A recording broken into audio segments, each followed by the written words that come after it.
በስመ አብ ወወልድ ወመንፈስ ቅዱስ አሐዱ አምላክ ዘላለም ሥላሴ አብ ወወልድ ወመንፈስ ቅዱስ ሽሞም ዝኸበረን ዝተመስገነን ይኹን። ኣብ ዝተፈላለዩ ኩርናዓት ዓለም ኮይንኩም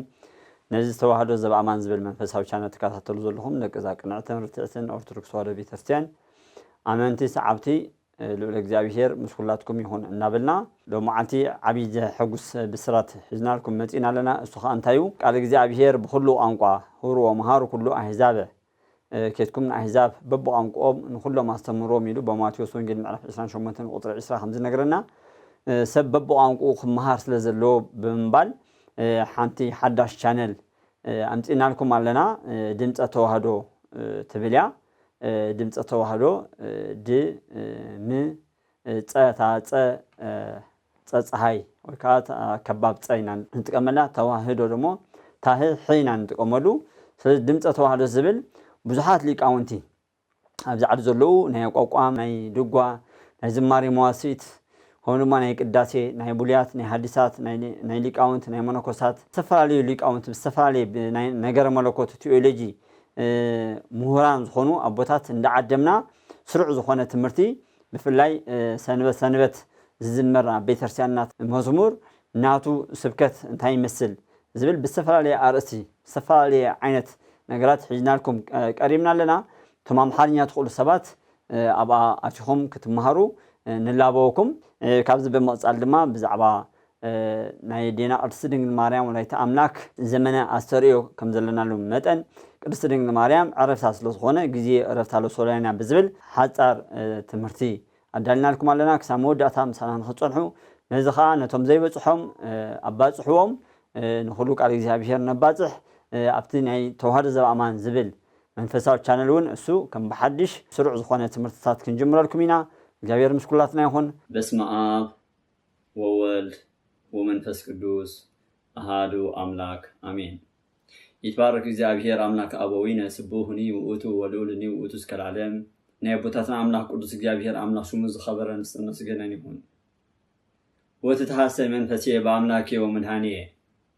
መንፈሰይ በአምላኸይ በመድኃኒዬ ደስ ይብላ። ሉቃስ ወንጌል ምዕራፍ 1 ቁጽሪ 47 በእግዚአብሔር አምላኽ አሚንና እግዚአብሔር ፈጣሪና መድኃኒና ፈውስና ኃይልና ጽንዓትና ምዃኑ አሚንና በቅድስተ ቅዱሳን ብንጽሕቲ ድንግል ማርያም ተማሕፂና መስቀለ ክርስቶስ ምርኩዝ ጌርና ንሎማዓንቲ ስለ ቅድስተ ቅዱሳን ንጽሕተ ንጹሓን ድንግል ማርያም ንኽንመሃር ናይ እግዚአብሔር ቅዱስ ፍቃድ እንደሓተትና ወትትሐሰይ መንፈሴ በአምላኬ ወመድኃኒዬ መንፈሰይ በአምላኸይ በመድኃኒዬ ደስ ይብላ። እዚ ቃል እዚ ጸሓፊኡ ወንጌላዊ ሉቃስ እዩ። ወንጌላዊ ሉቃስ ካብ 72 ኣርድእቲ ክኾን ከሎ ካብቶም 4 ወንጌላውያን ነቲ ቅዱስ ዝኾነ ወንጌል ንኽጽሕፍ ዝተመረፀ ካብ 70 ኣርድእቲ ሓደ እዩ። እሱ ጸሓፎ ብዮናኒ ቋንቋ ወይ ድማ ጽሪ ወይ ድማ ግሪክ ዝተባሃለ ቋንቋ ጸሓፎ ይኹን እምበር ነዚ ቃል ግዚ ዝተዛረበቶ ቅድስተ ቅዱሳን ንጽሕተ ንጹሓን ድንግል ማርያም እመ ብርሃን ወላዲተ ኣምላክ ናይ ነቢያት ትንቢት ናይ ሐዋርያት ስብከት ናይ ደናግል መመክሒት ናትና ተስፋ ናይ ሰማዕታት ኣኽሊል እህቶሙ ለመላእክት እሞሙ ለሰማዕት ናይ ሰማዕታት ኣደ ከምኡኻ ናይ መላእኽቲ ሓፍቲ ብንጽሕና ልዕሊ ፍጡራን ልዕሊ 21 ስነ ፍጥረት ልዕሊ ኩሉ ስነ ፍጥረት ሓፍ ዝበለት ልዕሊ ኩሉ ስነ ፍጥረት ልዕል ዝበለት ልዕሊ ኩሉ ስነ ፍጥረት ዝኸበረት ቅድስተ ቅዱሳን ንጽሕተ ንጹሓን ሕጂ ንመሃረሉ ስለ ቅድስተ ቅዱሳን ንጽሕተ ንጹሓን ድንግል ማርያም እዩ። ብእውነት ኣብ ዝተፈላለየ ዓለም ኮይንኩም ነዚ መንፈሳዊ ትምህርቲ ትሰምዑ ዘለኹም ጸጋ መንፈስ ቅዱስ ምሳኹም ይኹም። ናይ ቅድስተ ቅዱሳን ንጽሕተ ንጹሓን ድንግል ማርያም ወላዲተ ኣምላክ ሰኣሊተ ምሕረት ርህርህተ ህሊና ናታ በረኸታን ረድኤታን ምስ ኩላትና ይኹን። እዚ ቃል እዚ ዝተዛረበቶ ቅድም ኢለ ከም ዝነገርኩኹም ቅድስቲ ድንግል ማርያም እያ። ቅድስቲ ድንግል ማርያም ኣብ ሉቃስ ወንጌል ምዕራፍ 1 ቁጽሪ 47 ወትትሐሰይ መንፈሴ በአምላኬ ወመድኃኒዬ መንፈሰይሲ በአምላኸይን በመድኃኒዬን ደስ ይብላ። በእውነት ናይ ቅድስቲ ድንግል ማርያም ደስታ ናትና ደስታ እዩ። ናይ ቅድስቲ ድንግል ማርያም ሓጎስ ንግዚኡ ንያቄምን ሃናን ሓጎሶም ነይሩ። እዚና ያቄ ምን ሃናን ሓጎስ ናታ ሓጎስ ኒሩ ይዝብለና መተርጉማን ቦነት ስለዚህ ወትተሐሰይ መንፈሴ ብምንታይ ተሐጉሳ ቅድስት ድንግል ማርያም ወትተሐሰይ መንፈሴ ደስ ይብላ ብምንታይ ደስ ይብላ ኩለንተና ቅድስት ድንግል ማርያም ደስታ አልባት ይሩክቱ ወእምንትኒ ምንም ርስሓት በደል ጥንተ አብሶ ልማድ አንስ ዘይብላ ኃጢአት መርገም ዘይወረሳ ቅድስት ድንግል ማርያም ኩልሻ ሕጉስቲያ እሱኻ በስጋዊ ዘይኮነ በመንፈሳዊ ናይ ቅዱሳን ሓጎስ ናይ ቅዱሳን ደስታ ናይ ቅዱሳን ሐሴት ፍስሐ መንፈሳዊ ስጋዊ ይኮናል ቅድስት ድንግል ማርያም ማይ ካጹሪ ነገር ካብሪ ከምዝብሉ ዓለም ከይተፈጠረ ኣብ ሕሊና አምላኽ ዝነበረት ብሪቲ ኣድያ ቅድስት ድንግል ማርያም ዓለም ቅድመ ምፍጣሩ ኣብ ሕሊና አምላኽ ዝነበረት ኣድያ ኣብቲ መጽሓፍትና እንታይም ዝብሉና ዘለው አዳምን ሔዋንን ስለ ቅድስት ድንግል ማርያም ተፈጠሩ ክብር ምስጋናን አምልኾን ውዳሴን ስግደትን አስተብርኮን ንቅድስት ድንግል ማርያም ዝሃበና ንስላሴ አጋዕዝተ ዓለም ይቆል ስላሴ አጋዕዝተ ዓለም መሪጾምሃ አማይ ጸና ሓዲሩ ንብል እንታይ ንኽገብር ንኸጽንዓ መለኮት ዝኣክል ምሽካም ቀሊል ነገር ኣይኮነን ኣብ ንኸጽንዓ ወልድ ካብ ስጋ ካብ ነፍስ ንኽወሃሃድ መንፈስ ቅዱስ ካ ኣብቲ ልዕሊ ንጽህና ንኽውስኸላ ነዚያ ቅድስት ድንግል ማርያም ዓለም ከይተፈጠረ ኣብ ሕሊና አምላኽ ዝነበረት እያ ኣበው ብምልኣቶም ምሳሌ ዝተዛረቡላ ነቢያት ትንቢት ዝተናገሩላ ሐዋርያት ሰበኹላ ኣርዲቱን እቲ ስብከቶም ዘፋጠኑላ ሊቃውንቲ ድርሰት ዝደረሱላ ደናግል ዝተመክሑላ ቅድስተ ቅዱሳን ንጽሕተ ንጹሐን ድንግል ማርያም ብእውነት በረኸታን ረድኤታን አማላድነታን አይፈለየና ቅድስት ድንግል ማርያም ኣብዚ ሉቃስ ወንጌል ምዕራፍ 1 ቁጽሪ 47 ወትተሐሰይ መንፈሴ በአምላኬ ወመድኃኔ መንፈሴ በአምላኬን በመድኃኔን ደስ ይብላ ኢላ በእውነት ንዓናውን ደስ ክብለና ይግባአና እዚ ጸሎት እግዚእትነ ማርያም ኢልና ንጽውዕ እዩ ቅድስት ድንግል ማርያም ዝጸልየቶ ጸሎት ልዕሊልኩም እንድሕር ጀሚርኩሞ እቲ ጸሎት እግዚእትነ ማርያም ተኣቢዮ ነፍሴ ለእግዚአብሔር መንፈሴን እግዚአብሔር ተመስግኖ ይብለና ነዚቆ ቅዱስ ኤፍሬም ታይልና ንወድ ሳለም ለተውዳሴ ንዑ ነታ ምልእቲ ውዳሴ ዝኾነስ ነመስግና ንወድ ሳለም ለተውዳሴ ነታ ምልእቲ ምስጋና ዝኾነስ ንዑ ነመስግና ንድንግል ማርያምን ንመድኃኔ ዓለም ዘይመሰግን መልሓስቲ ኮይኑ እንተ ዝዕጾም ሓሾ ነዚኦም ኩሎም ኣቦታትና በዓል ኣባ ጊዮርጊስ ዘጋስጫ ልሳኔ ላዕላ እሴብሃኪ በዝላላ አንደበተይ ንዓኸ መስግነኪ ኢሎ ንድንግል ማርያም ትንቢት ዘይተናገረት ነቢ አይነበረን ስለ ቅድስት ድንግል ማርያም ትንቢት ኩላቶም ነቢያት ተዛሪቦም ስለ ቅድስት ድንግል ማርያም ስብከት ኩሎም ሐዋርያት ሰቢኾም እዮም ስለ ቅድስት ድንግል ማርያም ድርሰት ኩሎም ሊቃውንቲ ደሪሶም እዮም ንቅድስት ድንግል ማርያም ዘይደረሰ ደራሲውን ክበሃል ኣይክእል እዩ ስለዚህ ቅድስት ድንግል ማርያም ወትተሐሰይ መንፈሴ በአምላኬ ወመድኃኔ በአምላኸይ ኢላ በመድኃኔ ከምታይ ስለ ዘድሓና ከምታይ ኣድሒንዋ ንዝብል መተርጉማን ናይ ስነ መለኮት ምሁራን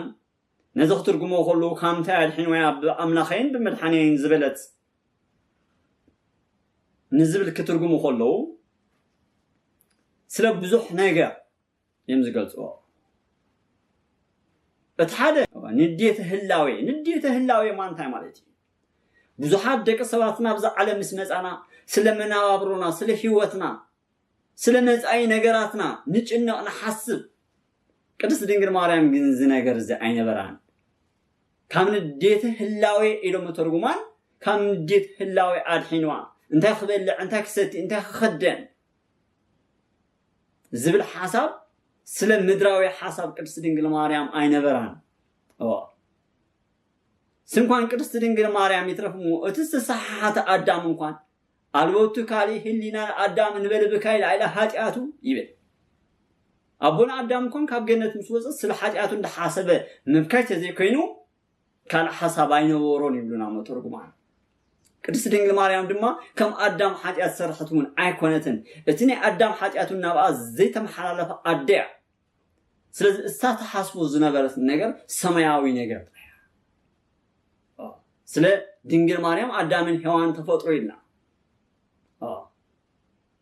ስለዚህ ስለ ቅድስት ድንግል ማርያም አዳምን ሔዋን ተፈጥሮ ቅድስት ድንግል ማርያም አዳም ሆኦ ኸይተረፈ ንጽህት ያኔራ ነዚህ እኮ አቦን አዳም ናብ ሔዋን ከይዱ እንታይ ዝበላ ህይወቴ ይቤላ አዳም ለብእሲቱ ወደ 5500 ዘመን ካጓልጓልካ ተወሊደ ኸድሕና ካየምስ በሎ ከምቲ ብርሃን ዓለም ቅዱስ ጳውሎስ ኣብ ገላትያ 4:4 ኸ ዝበሎ ወአነ በጽሐ እድሚሁ ፈኖ እግዚአብሔር ወልዶ ወተወልደ እንብእሲት ይልና እቲ ዘመን ምስ በጽሐ ካብ ሰበይቲ ተወለደ ይልና አይናይ ዘመን እቲ ድሕሪ 5500 ዘመን ካጓልጓልካ ተወሊደ ከድሕና ካየዝበሎ ዘመን ምስ ተወልደ ስለዚህ አዳም እዚ ተስፋ ምስ ረኸበ እዩ አዳም ተስፋ አውዲጹ ነይሩ በቃ በሰይጣን በመኽር ሰይጣን በተንኮል ሰይጣን በመኽር ሔዋን እጸበለስ በልዐ እግዚአብሔር ዘአክል ጎይታ ገነት ዘአክል ቦታ ሲኢኔሉን ሔዋን የማራል ይሩ እግዚአብሔር ግን 5500 ዘመን ካጓልጓልካ ተወሊደ ኸድሕና ካየምስ በሊ ተስፋ ዝገበረ ሹናም ሔዋን ከይሉ አቦና አዳም ታይሏ ህይወቴ ይሏ ሔዋን ህይወት ዲያ ሔዋን ህይወት ዘምጽት ዲያ እንደሕልና ህይወት ዘምጽት አይኮነትን ሄሬኔዎስ ዝበሃል ሊቅ ኣብ ሃይማኖት አበው ታይሎ ቀዳሚት ሔዋን مهر سيطان سمعا اصبلس بلعا قتالي قايل وليدا يبلنا ቅድስት ድንግል ማርያም ግን ናይ ብስራታዊ ቅዱስ ገብርኤል መልአክ ሰላምታ ሰሚዓ እቲ አማናዊ ዝኾነ ህብስተ ህይወት እቲ አማናዊ ዝኾነ ጽዋ መድኃኒት ኢየሱስ ክርስቶስ ወሊዳትና ነዚዩ ሄሬኔዎስ ክልቲዩ የማዛዝኖ ቀዳሚት ሔዋንን ካልኢቲ ሔዋን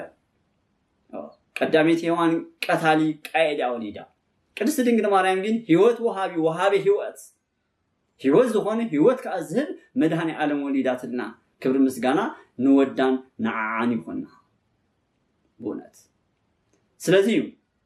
ኩሎም አቦታትና እንታይ የመስግነዋሉ በዓል ጎርጎርዮስ ገባሬ መንክራት ከምዚ ይብል ኣብቲ ሃይማኖት አቦ ኦ ምልዕተ ጸጋ ኦ ምልዕተ ክብር ኦ ምልዕተ ጸጋ ምልዕተ ጸጋ ዝኾንኪ ትጸጋስ ጎዶሎ ዘይብሉ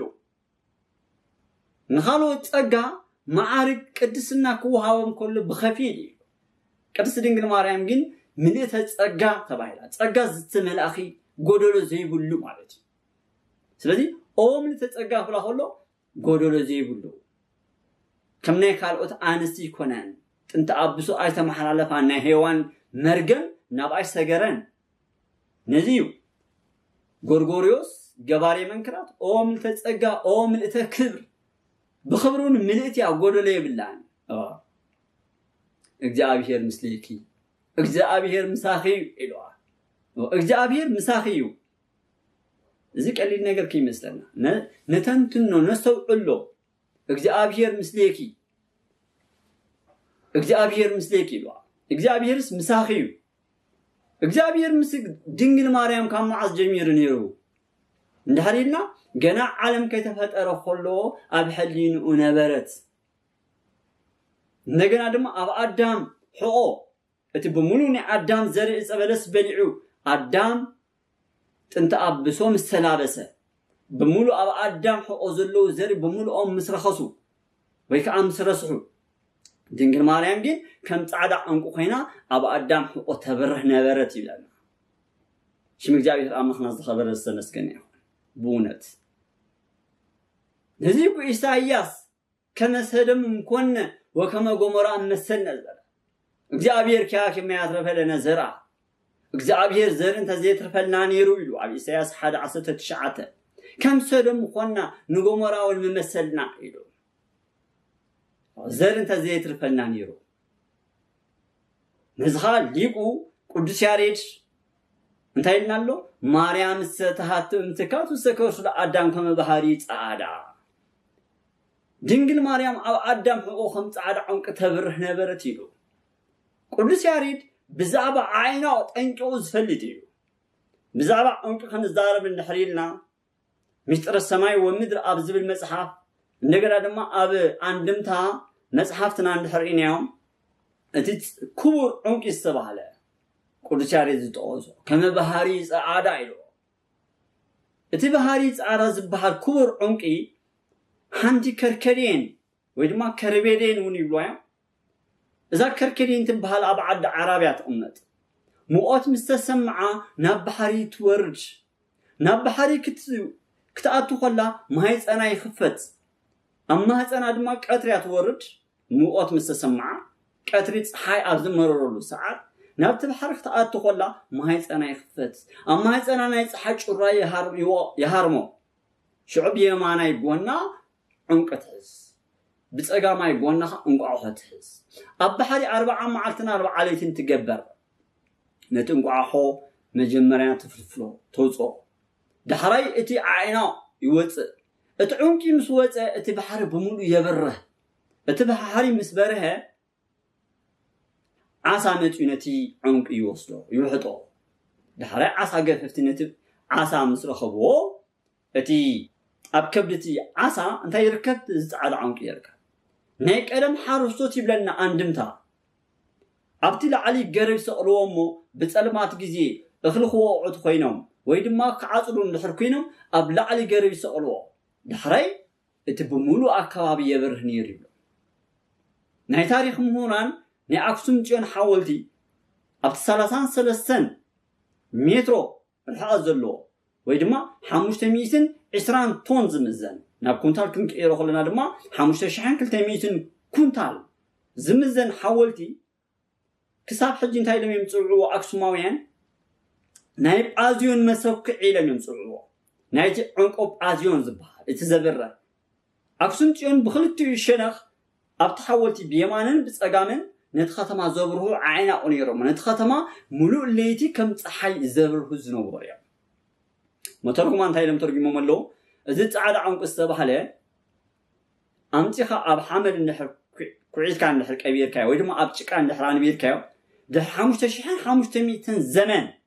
نتعنقي أمتها اندحر ريخيو ولا حد حامد زبخان نجر أي وههارو ديو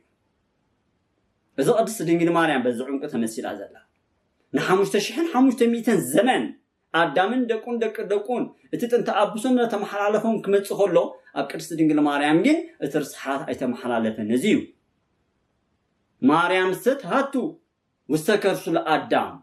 كما بهاري سعادة دينجل ماريان أمني أدم حقو كم تعالى عنك تبره نيرايلو أبتناي فلسطة كده لمرتنا أمني مسكرم 20 حدا كود سيارة زي مالنا سلازي كرستين قل ماريام أو أدم حقو تبره نبرت نبغورغوريوس قباري من كرات نملس أوم لتسقى أوم لتكبر إجزاء أبشير مسليكي سلازي أبا أدم حقو خلا جميرو إجزاء أبشير مسانيرو أتيت أنت أبسو كيم محلالفا نزيو انت يزبلت قدس دنگ ماريام وتتحاسي منفسي بأملاك يوم الحاني بأملاخين بملحاني منفسي دسيبا بملحاني يكتب كله اتت انت عبسو اندا تمحلالف زمس زنبره ناو اصل زي تمحلالف እንደገና ደግሞ ሰሱሎተ ድንግልና ኩለና አንስቶ ወልዳ ኸሏ ድንግልናን የለን ቅድስት ድንግል ማርያም ግን እዙ ሁሉ ነገር ዝሓዘት ያ تفسيه فسيت إلو جباري منكرات قدس غورغوريوس يعصو دسي بالكي حقوس زخونكي فسيت زخونكي دسي بالكي لو كم توسيدو كابتساز بولوتو وتتحاسي من فسيت سلازبلت از جباري منكرات غورغوريوس دمان تايلو تفسيه فسيت فسيت حقوس دسي بالكي لو تناتا من حقوس نايمتاي منفساوي حقوس سلازخوني سلازي كرست دنگل ماريام تايلاتنا لا وتتحاسي منفسي بأملاك يوم الحاني منفسي بأملاخين بمدحانين دسي بلا كامتا أدحين واطلنا تقدم زبرنا ينقار بركات انت أبسو قبل ماد آنست كابزو خلو نقر ناس آموخانيام ليك آمنتنان ممهاران نزنقر نازل سلازي كرست دنگل ماريام كابتن مسجنلا مخنيات بزح نجارات هالو ቅድስት ድንግል ማርያም አደጎይታ ጥራይ አይን ብላኒና ንቅድስት ድንግል ማርያም ዘይተዋሃባ ጸጋ የለን ምልዕተ ጸጋ ተባይላ ኩሉ ጸጋ ተዋሂባይና ቅድስት ድንግል ማርያም ሓደ ጊዜ ሓደ ሰባት መምሃራን ኣብ ትሕቲ ኣትሮንስ ኮፊሎም መምሃራን ከሓተቱ ንድንግል ማርያም አደጎይታ ጥራይና ንብላ ዝብሉ ሰባት አለው ንድንግል ማርያም አደ አምላክ ጥራይና ንብላ ጥራህ ዝብል ነገር አይከደናኒ ስለዚህ ቅድስት ድንግል ማርያም ካብ አዳም ሕቆ ናብ መን ከይዳ ናብ ሴት ካብ ሴት ናብ ሄኖስ ካብ ሄኖስ ናብ መላልኤል ከምኡ እንዳበለት ናብ ኖህ በፂሓ ካብ ኖህ ናብ ሴም ካብ ሴም ናብ አብርሃም ይስሐቅ ያዕቆብ ከምኡ እንዳበለት ናብ ዳዊት ናብ ሰሎሞን በፂሓ ወል ሰሎሞን ውን ኣብ ማህሌ ምዕራፍ 2 ቁጥሪ 10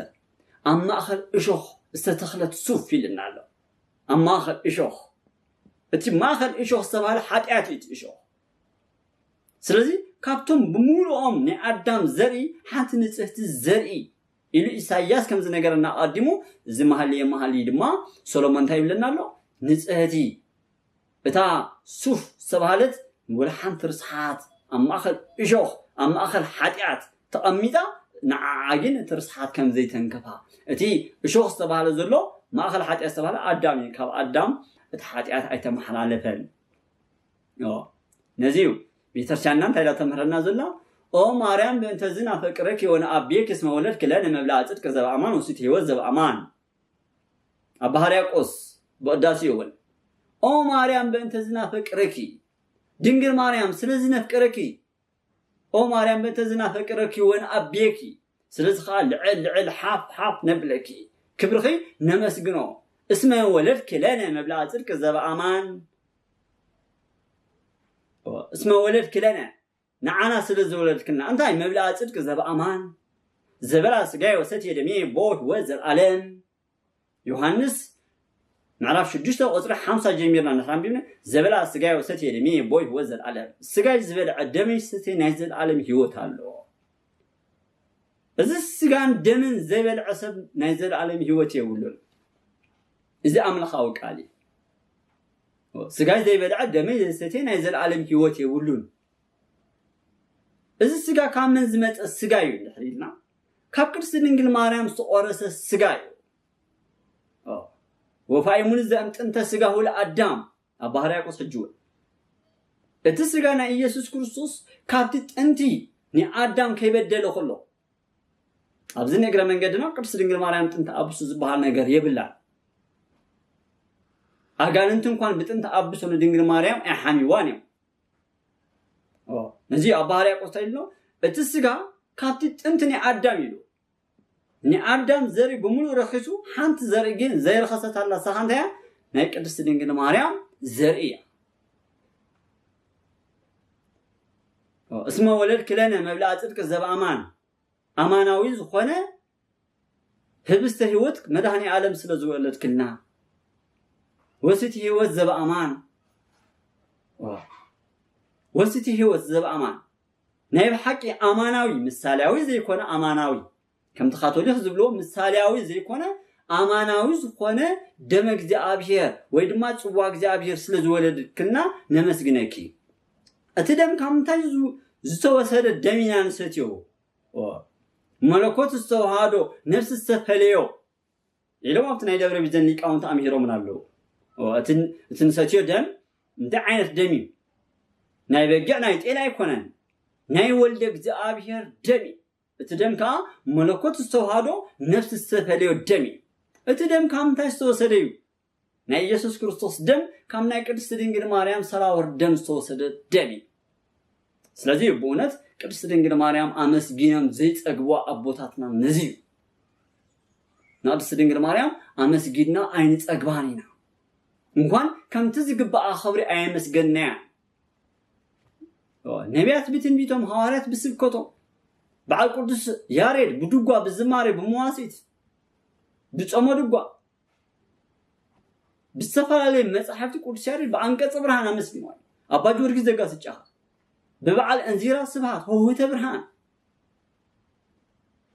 بساعات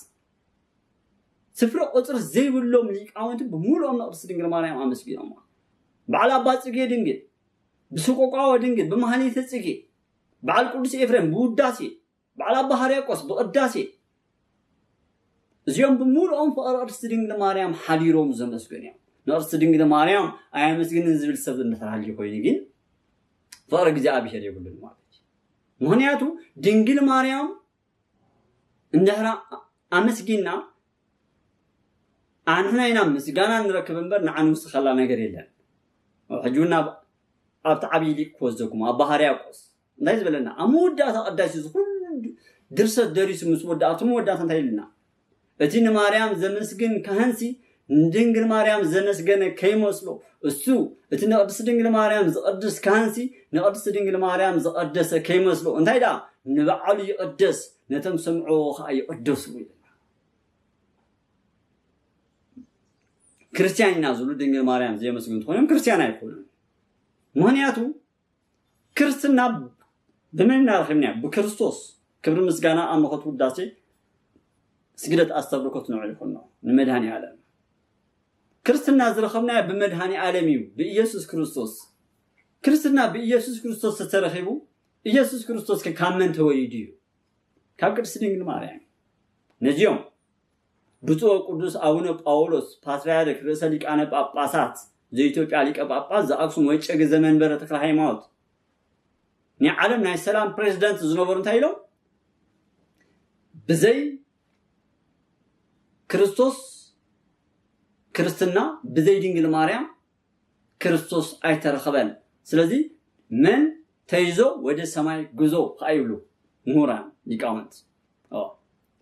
أنتو أتو تسفهال آدم عمي سددن جنت آدم كان كاب جنت كوت سخلو نعاخ تسفاجي ريز بلنا مسح سلزي كريست دينجل مريم كاب أبراهام إسحاق يعقوب ناب داويت بتح كاب داويت ناب سولومون مسجينوا داويت مسجينوا كابوشعو ناب بطريق أن تيكتان مخانات نور بطريق أن تيكتان هي إمين ولدو هي إمين دردي تونا سيكار شيطان هرميلا قدستهانا كاب قدستهانا قدست قدسان نصحان دنجل مريم توليدا نزيو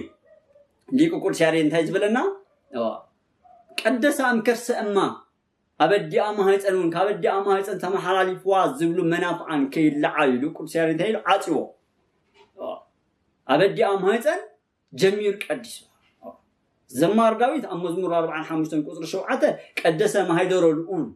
لولك جابير محدري قديسو لأدي متزارين يرو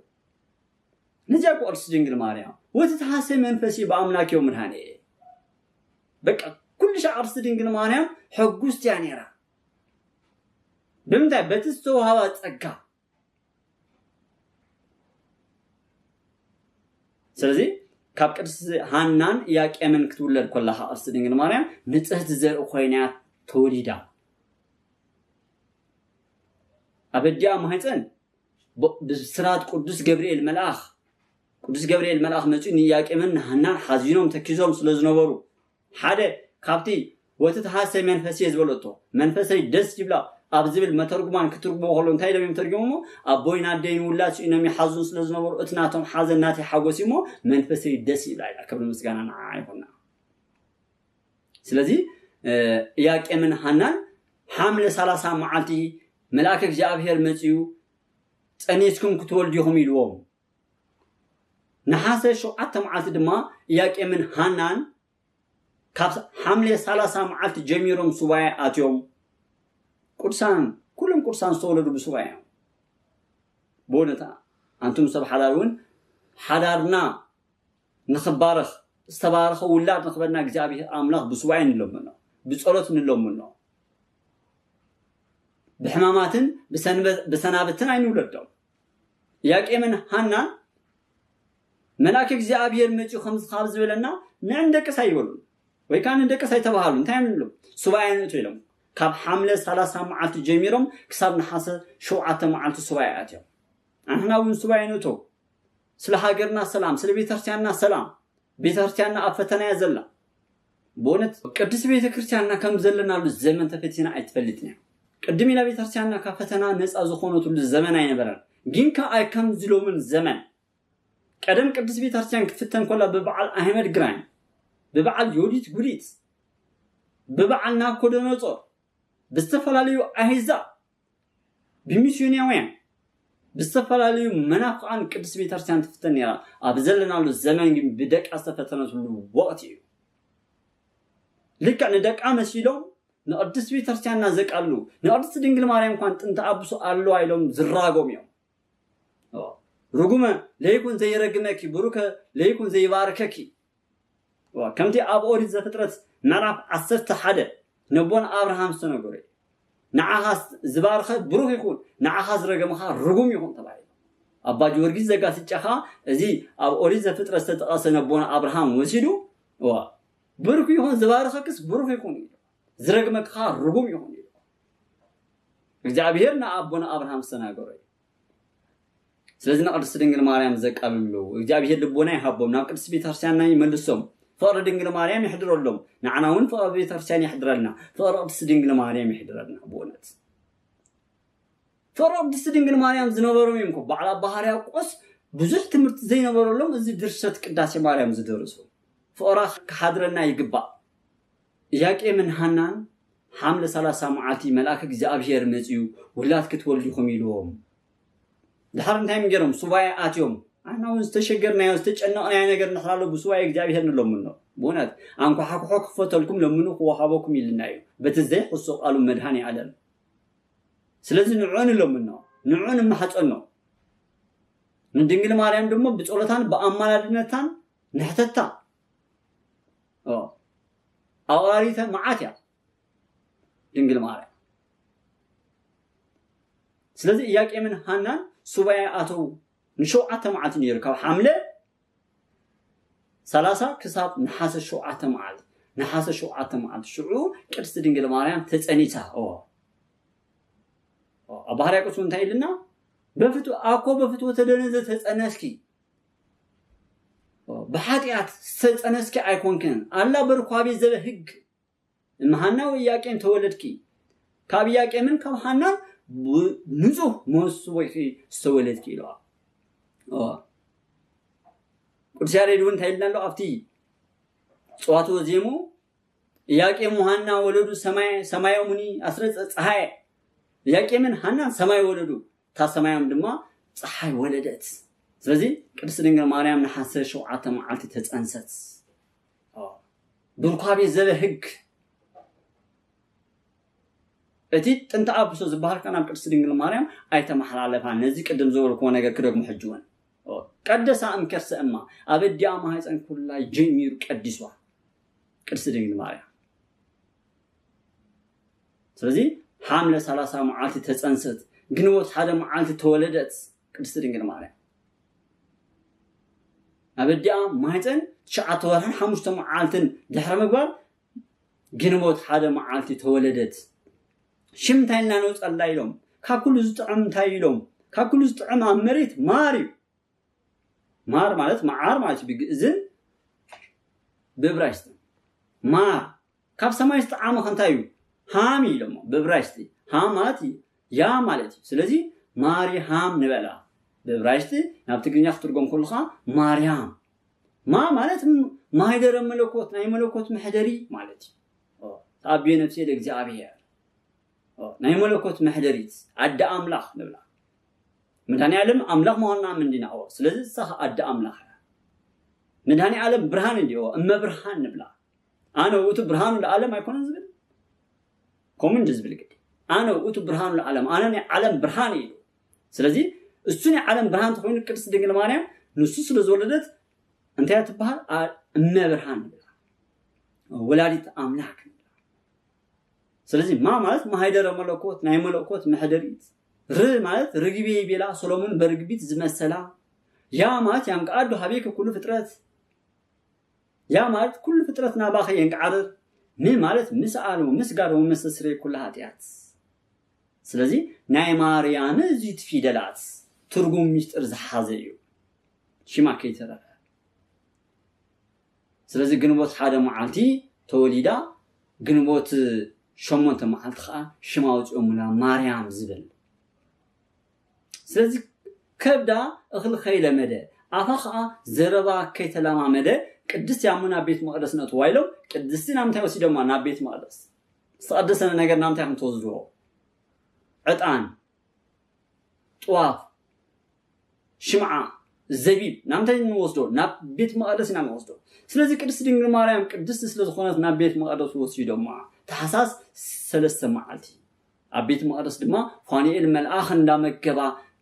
ን12 ዓመት ተቐመጠት ምሶባና ዲያን 3 ዓመት እንደገና ኣብ ቤት መቅደስ 12 ዓመት ምስ ገበረት ብስራታዊ ቅዱስ ገብርኤል መልአክ መጽኡ ተፈሲ ፍሲት ኦም ተጸጋ እግዚአብሔር ምስሌኪ ጸጋ ተመላእኺ ምልተ ጸጋ ምልተ ውዳሴ ምልተ ክብሪ ደስ ይበልኪ ኢልዋ ስለዚህ ኣምላኽ ንኽትወልድ ኣበሲርዋ እቲ ንእስራኤል ብበትሪ ሓፂን ዝጓሲ ኣምላክ መድኃኒ ዓለም ንኽትወልድ ቅዱስ ገብርኤል መልአኽ ኣበሲርዋ ቅድስት ድንግል ማርያም ድንግል ምን ማርያም ኣብዚ በዓላ ነገር ዘረጋግጽልትና ኣላ እንዘ ያእምር እሲ ወዲ ከይፈለጥኩስ ከመይ ገይሩ ይኸውን ምድሪ ብዘይ ዘርኢ ሰበይቲ ብዘይ ሰብኣይ ከመይ ገይሩ ይኸውን ክትብል ኮላ ዝንታዩ ከም ዘካርያስ ንኽትከራኸር ኣይኮነትን ወይ ከዓ ከም ኒቆዲሞስ መተርጉማን እንታይ ኢሎም ዘለው ቅድሚ ሕጂ ሰብኣይ ሓሳብ ስለ ዘይነበራ ቅድስት ድንግል ማርያም ብድንግልና ንኽትነብር ሓሳባ ነይሩ ተሓሳባኻ ተሳኺዒላ ብእውነት መተርጉማን እንታይ ዝብልና ዘለው ቅድስት ድንግል ማርያም መጽሓፍቲ ተንብብ እያ ነይራ ፍቅሪ መጽሓፍቲ ነይርዋ ካብቲ ፍቅሪ መጽሓፍቲ እንታይ ኣብቶም 10 ናይ ቅድስና ማዓርግ ከም በዓል ጽማዊ ዝበሃሉ ቅድስት ድንግል ማርያም ብጽሞና እያ ነይራ ቤት መቅደስ ን12 ዓመት ካብ ቀጽሪ ቤተክርስቲያን እንኳን ኣይወፀትን ኣእጋራ ካብ ቤተልሔም ናብ ደጀ ሰላም ካብ ደጀ ሰላም ናብ ቤት መቅደስ ካብ ቀጽሪ ቤተክርስቲያን 12 ዓመት ኣይወፀትን ምንም ካል ሓሳብ ኣይነበራን ኣይዳዋ መጽሓፍቲ ዘርጊሕን ምንባብ ነይራ ኣይዛና ዝማሬ መላእክቲ ቅዳሴ መላእክቲ ሰምዓ ነይራ ኣይዳዋውን ቅዱሳት ነይረን ወርቅን ሃር እንዳስማማዓይ ፈትላ ነይራ ዓይንታውን ቅዱሳት መጽሓፍቲን ዘንብባ ነይረን ነዚኮ ቅዱስ ኣነ ኩኑ እስማዓኒሂ ቅዱስ ኣነ እግዚአብሔር አምላክኩም ኣነ እግዚአብሔር አምላክኩም ቅዱስ የምንስኻትኩም ቅዱሳን ኩኑ ኢሉ ኣብ ኦሪት ዘለዋውያን 19 ቁጥር 2 ከም ዝነገረና ኣነ ቅዱስ የምንስኻትኩም ቅዱሳን ኩኑ ኢሉ ሊቀ ሐዋርያት ቅዱስ ጴጥሮስ ናይ ሊቀ ነቢያት ቅዱስ ሙሴ ብምጥቃስ ታይሉ ኣቲ ቀዳማይ ጴጥሮስ ምዕራፍ 1 ቁጥር 16 ጀሚርና ነንብቦ ቅድም ቅዱሳን ኩኑ ኣነ እግዚአብሔር አምላክኩም ቅዱስ የምንስኻትኩም ቅዱሳን ኩኑ ዝብል ሰሚዕኩም ኣነ ግን በኩሉ ግእዛንኩም ብኩለንተናኹም ቅዱሳን ኩኑ ዝብለኩም ኢሉ ቅድስት ድንግል ማርያም ኩለንተና ቅድስት ያ ካብ ጽፍሪ እግራ ጀሚር ክሳብ ጨጉር ርእሳ ቅድስት ድንግል ማርያም ቅድስት ያ ዓይንታ ኣይጋራ ኣይዳዋ ኩለንተና ቅድስት ድንግል ማርያም ቅድስት ያ ነዚኦም ከአቦታትና መልክዓ ማርያም ኢሎ ሰላም ንዝክረ ስምኪ ሰላም ነስርተ ርእስኪ ንጨጉርኸ ሰላምታ ይግብኦ ንሽንክ ሰላምታ ይግብኦ ንዓይንታ ሰላምታ ይግብኦ ንኣይዛንኪ ሰላምታ ይግብኦ ንኣፍኪ ሰላምታ ይግብኦ ንመልሓስኪ ንኸናፍርኪ ንኣስናንኪ ንኣይዳውኪ ንኣጽፋርኪ ክሳብ ጽፍር እግራ ኣቦታትና ዝደረሱላ ስለዚህ ማዓርኸ እንደ ምልእቲ ክብር ምዃና ንወድ ሳለ ምልእተ ውዳሴ ንዕነታ ምልእቲ ውዳሴስ ንዕነ መስግና ሕጂውን ካብ ናይ ድንግል ማርያም ምስጋና ዝረሓኩም ንዑ ነመስግና ምስ ኣቦታትና ምስ በዓል ኣባ ሕርያቆስ ምስ በዓል ቅዱስ ያሬድ ምስ በዓል ኣባ ጊዮርጊስ ዘጋስጫ ምስ በዓል ኣባ ጽጌ ድንግል ምስ በዓል ጎርጎርዮስ ዘእንዚናዙ ምስ በዓል ዮሐንስ ኣፈወርቅ ኮይና ንድንግል ማርያም ነመስግና ንወድ ሳለ ምልእተ ውዳሴ ስለዚህ ቅድስት ድንግል ማርያም ኩለንተና ቅድስት ያ ነይራ ቅድስት ስለዝኾነት ያ ነቲ ቅዱስ ዝኾነ ናይ ባህሪ ቅዱስ ዝኾነ ናታ ናይ ጸጋ እዩ ነቲ ናይ ባህሪ ቅዱስ ዝኾነ መድኃኒ ዓለም ይኾነኒ ኢላ መልአከ እግዚአብሔር እንታይ ኢልዎ እስማ አልቦ ነገር ዘይሰኣሉ ለእግዚአብሔር ሉቃስ ወንጌል ካብ ምዕራፍ 1 ጀሚርኩም ምዕራፍ 1 ካብ ቁጥር 1 ጀሚርኩም አንብቦ ኩሉ ሻዕ ኣብዚ ሕጂ ዘለናሉ ኣስተርዮ በዓለ ማርያም ጥሪ 21 ቅድስት ድንግል ማርያም ዝዓረፈትሉ ዝንበቡ ንዚ ስለ ዝኾነ ወንጌል ስለዚህ ወንጌል لوقاس مرح حدا كابوس حدا جميرنا نمبوسكي مدري بزي زري سبيت بزي سبعي كم يجري يخول مسؤول تسمع له نجار زي سألنا الجزابيها نجزابير سألنا نجار انتهى يكون عندي بكمة فيه كم تزبل كان يكون لي إلاته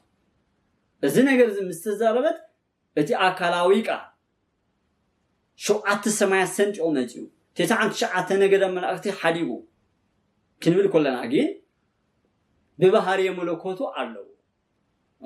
مسأبل مس منفس قدسن آية فلين اتك آل مزيو كاب سجا كام نفسا نفسي توهاده قال سجا كونه اتك آل تكونه سجا كونه سب أملاح كونه أملاح سب كونه نزيو كرس دينغ ماريا أما هاي أنا شعات ور حامشت معلتن تشكمته كبر مسجانا عن وداني هون سلزق كرس دينغ ماريا نمدهني عالم أما هاي أنا تشكمته إذا سبسرت له مجابيت عشرين شعاتنيو زولدتها تحساس عشرين شعاتن قدس دينغ ماريام نأملخنا من حنان يسوع كريستوس وليداته منكر سبحات لدوت إلى منابوت بقعتنا لدوت نجارسي منكر أسوي دينكي مانياتو إنزين استمرات أنتي نسخص نيش اللي مرات كل خي بيني ختشكيم كيو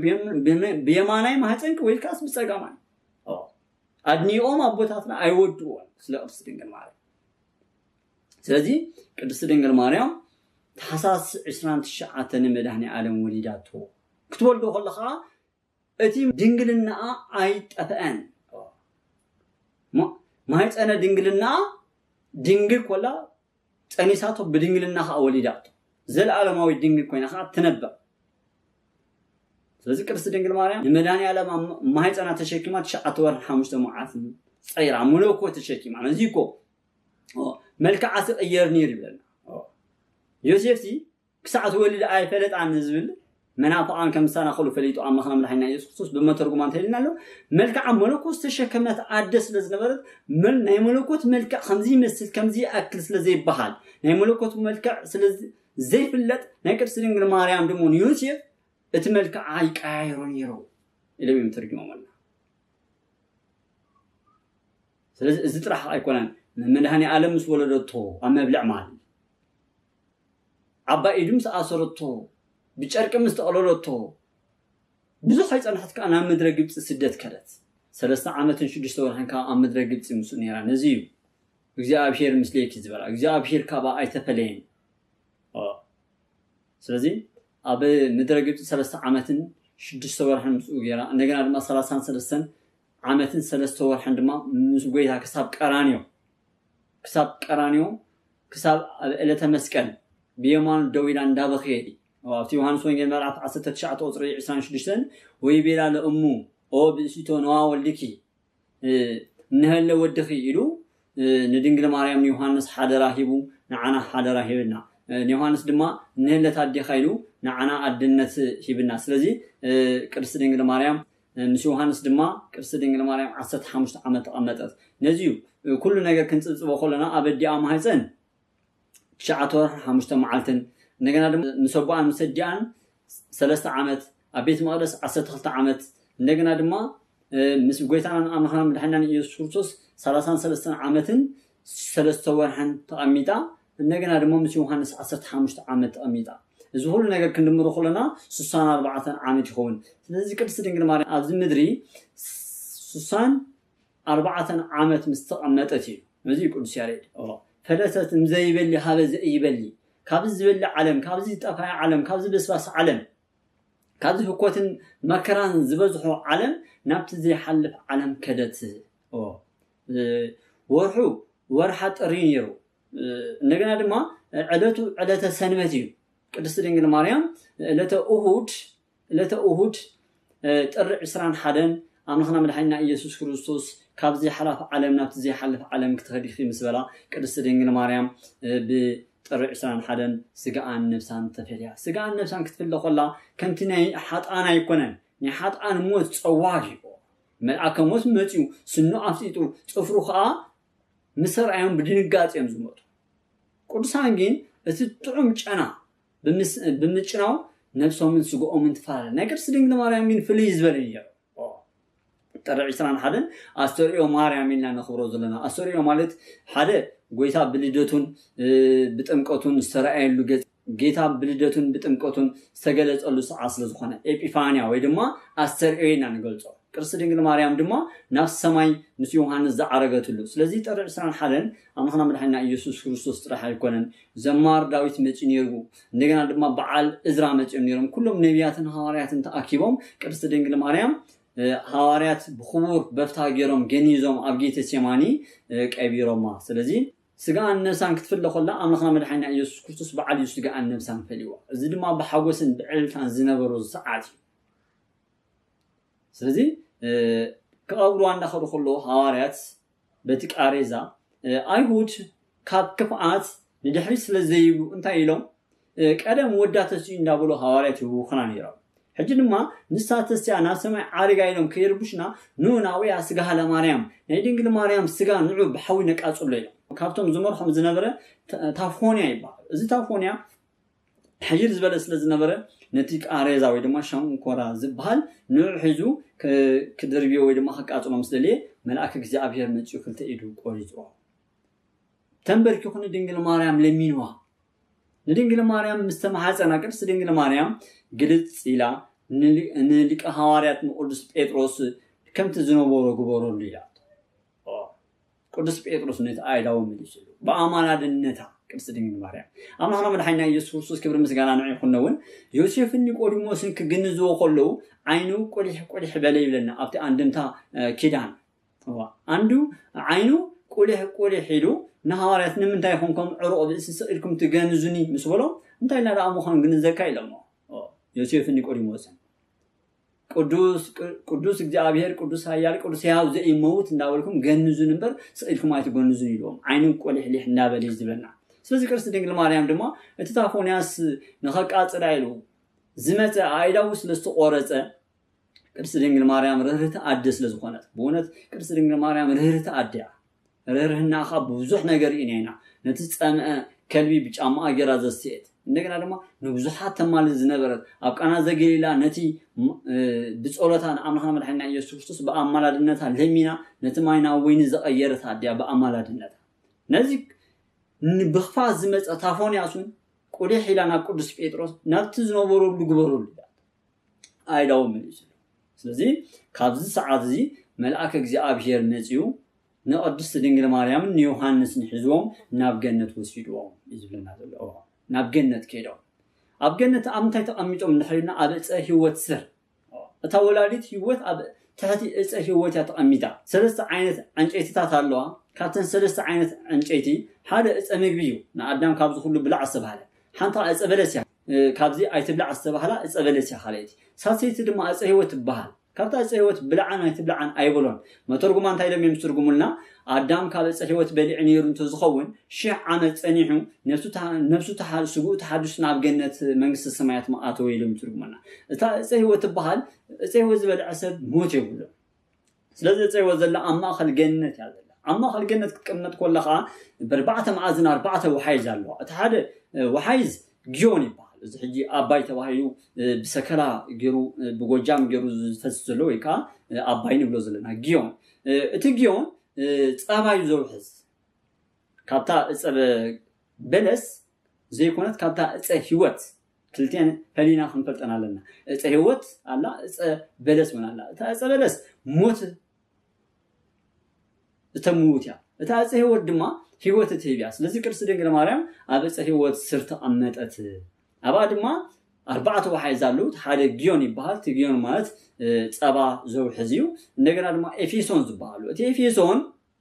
بإفيسوني نبي إفيسوني كورس باولوس نبي سبا إفيسون صحفله نبي سبا إفيسوني تفسس زي جيون نبلو زلنا خان أجرام من قدنا نبي إثيوبيا يروز تفسس مهانا أبو إذا فترة معرب كلته إسرنا له ناكوش مدري لنا تجيون يروزلو ناكوش مدري له جيون سبا زفسسيو إفيسون معار زفسسيو نجنا إفراطس زبال ما زيت زفسسيو كل ما تأجروس بال تأجروس دما ويني زفسسيو ስለዚህ ቅድስት ድንግል ማርያም ኣብ ማእኸል ዕፀ ህይወት ምስ ዮሐንስ ተቐመጠት ካብ መዓዝ ካብ ጥር 21 ጀሚሩ ክሳብ ነሓሰ 14 بونت إجابة أمرنا كبر مسكنا نعيقنا قدست دينغ مريم مويتا إنا نزلنا حجي عرفتها يبهال جزء عرفتها على سوليانا ناي قدست دينغ مريم ويدما ناي سوليانا ناي قدست دينغ مريم شمي ناي سوليانا عرفتي ناي نجوا سلازي دراسة تايلولو موت السلمواتي يدلو موت على مريم يأصل كله موت نموات كل يقبع ناي قدست دينغ مريم موت لين كل يدن يستنكر إلنا الله سلازي قدست دينغ مريم ترى عشران حدا عرفت اليوم نحاسة 14 دما قدست دينغ مريم نهارة توحيباتهم هارة دما عندنا جنيزهم بحملة 16 كبيرة حملة 16 كبيرة عندنا دما ناب السماء زعرقت له أب سماء أب دمنا توماس كم زرخبا وفتوى يدك أم دمنا هو يبلنا توماس كاب دمنا هو دليل متى كأننا يوديه تنساير أخون حج خانات كتنساي كيرا أخيلو توماس كم زحازن سلزي أبتي ريحان اسمه راح عصر تخطى وتر حدا الحرينا وأسرع تأمر أبي بوست السماء أب سماء أبي تأمر ترى وبس تلبس صحاي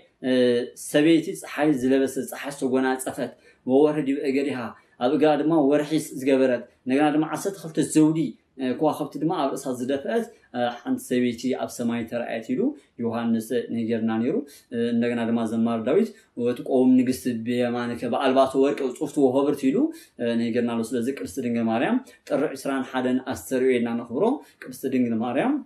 سجان نبسان استفرالية تلو معانت سلوز قانا نجنا لما ترى عشران حدا ناب جنة زعرقة تلو ناب جنة أني حد نجنا لما نحس